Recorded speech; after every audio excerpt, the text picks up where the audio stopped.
Thistle Island is located offshore at the mouth of Spencer Gulf and 40 kilometres from Port Lincoln, South Australia, and is the second largest island off the South Australian coast. Thistle Island is 16 kilometres in length, 5 kilometres wide, and covers an area of some 4,000 hectares. The island group was discovered by explorer Matthew Flinders on February 21, 1802. As his ship was in need of fresh water, Captain Flinders sent First Mate John Thistle and 7 crew members to search the nearby islands. Sadly, these men were never to return. Our kayaks and gear were loaded before dawn for the 650-kilometre trip to North Shields, a small town just north of Port Lincoln, which is the centre of the tuna fishing industry. Day 1 began early with overcast skies and a threatening weather front approaching. The beach near the North Shields jetty was our starting point, and we loaded our provisions for the week ahead into the kayaks. With the less than favourable weather, we decided to follow the coastline southwards, hoping to get some protection from the worst of the headwinds and seeking shelter in the lee of islands. Our course would take us across Boston Bay, passing on the outside of Boston Island, then across the shipping channel used by the tuna fleet before heading inshore again to the coastline.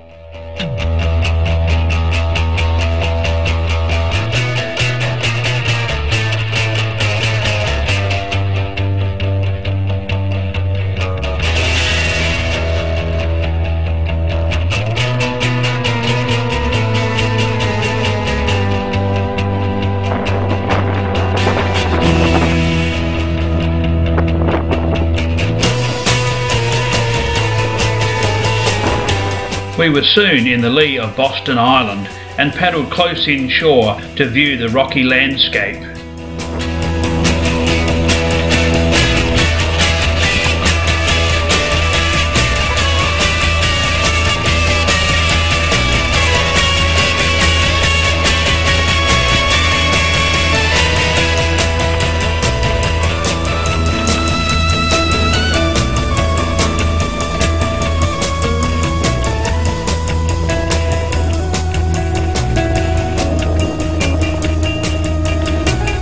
Then onwards again, passing Cape Donington, we were soon in sight of September Beach, which would be our campsite for the first night.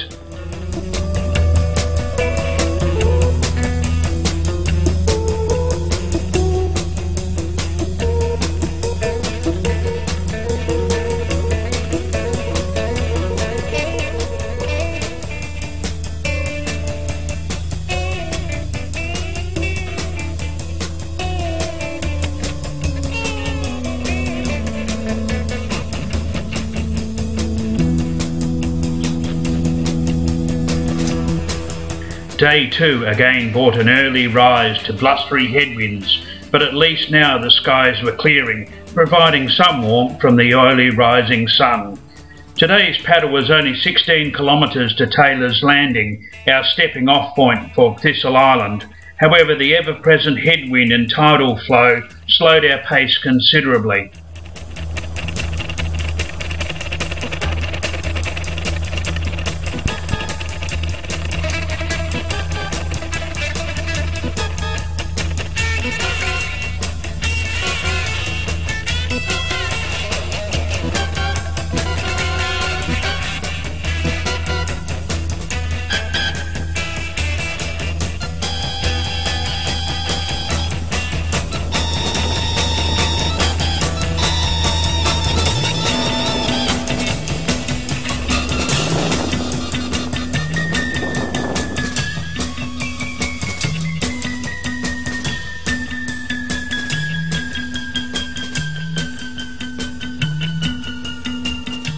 Arriving at Taylor's Landing in bright sunshine made for a very pleasant change, and we quickly set up camp for the night on the sandy beach.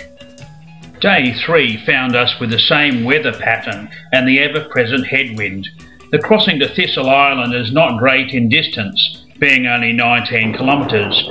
However, we needed to negotiate the tidal streams around Taylor and Grindle Island. The charts warn that Thorny Passage is subject to violent tidal rips and extreme care is needed in planning the crossing. We easily negotiated the first leg to Taylor Island and sheltered in the lee for a meal break. Malcolm also spent time making friends with the local wildlife.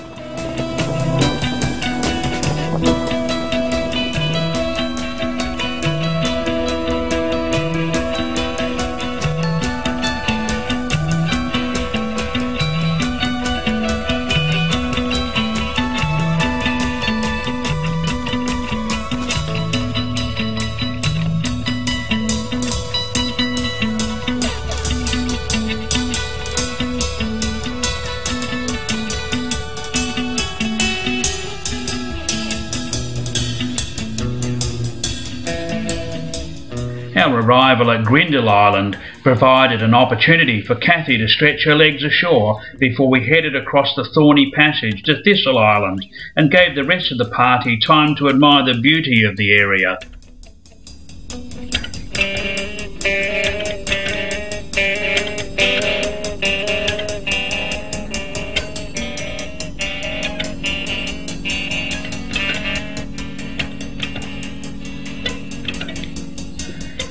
We headed out into Thorny Passage with Thistle Island in view.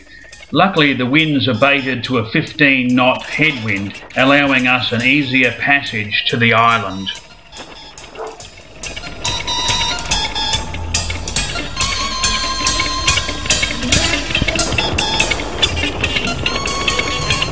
Our arrival at Snug Cove found a sheltered bay, perfect for our camp, and we were heralded by the local wildlife.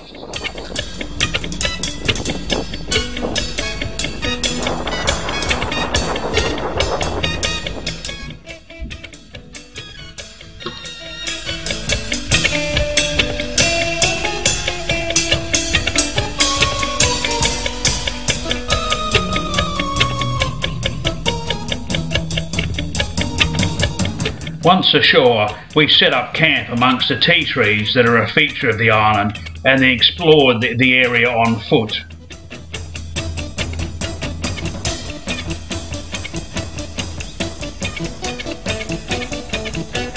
We awoke to an overcast sky and increasing winds, making a circumnavigation of the island impossible, so we decided to visit the Sunrise Cliffs on the north shore of the island. We left the calm waters of Snug Cove to push into an increasing wind and confused sea.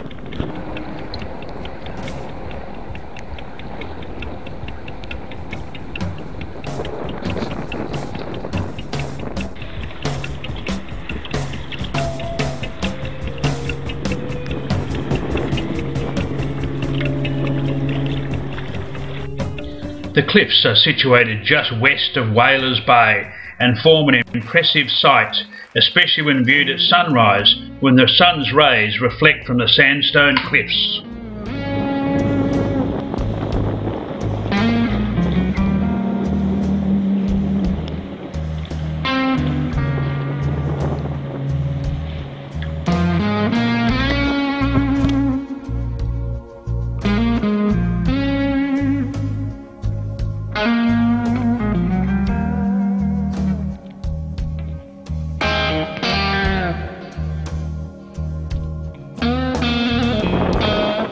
Rising over 220 metres from the beach, the cliffs dwarfed our paddling group, but made a great backdrop for a leisurely lunch stop.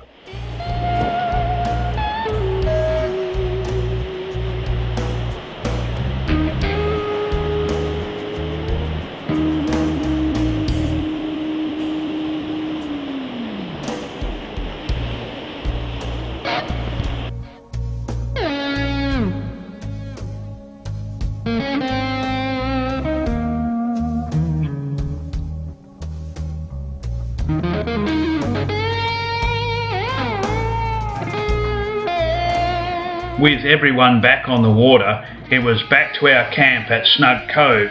It had taken over 2 hours to reach the Sunrise Cliffs, but with the following sea and increased tailwind, we were able to retrace our steps in just over 1 hour. The high tide made our landing at camp a little interesting and a lot of fun.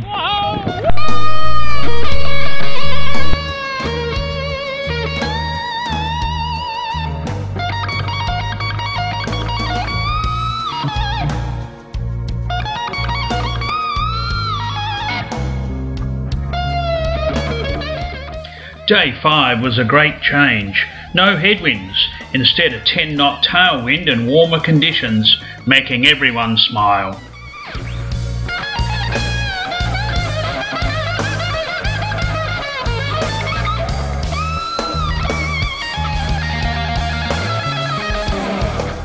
We were able to rock hop along the island coastline, with everyone enjoying the chance to slide in and out of the boulder outcrops.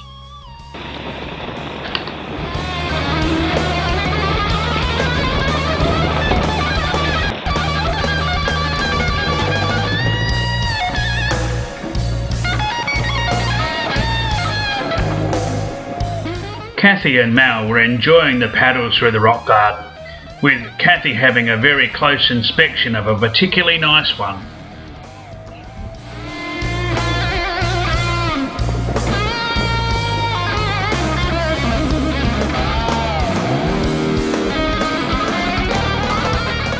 Back on September Beach again, we set up camp for the night. Great waterfront views and no crowds.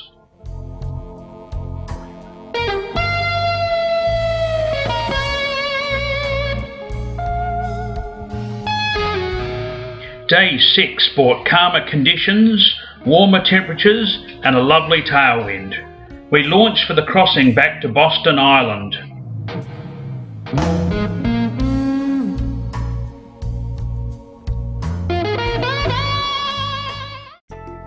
A large pod of dolphins swam around us, some giving us a very close inspection.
Within seconds the mood changed. Dolphins appeared all around us and the surface boiled with fish. Flocks of birds dive bombed the school. Dolphins raced through the school feeding.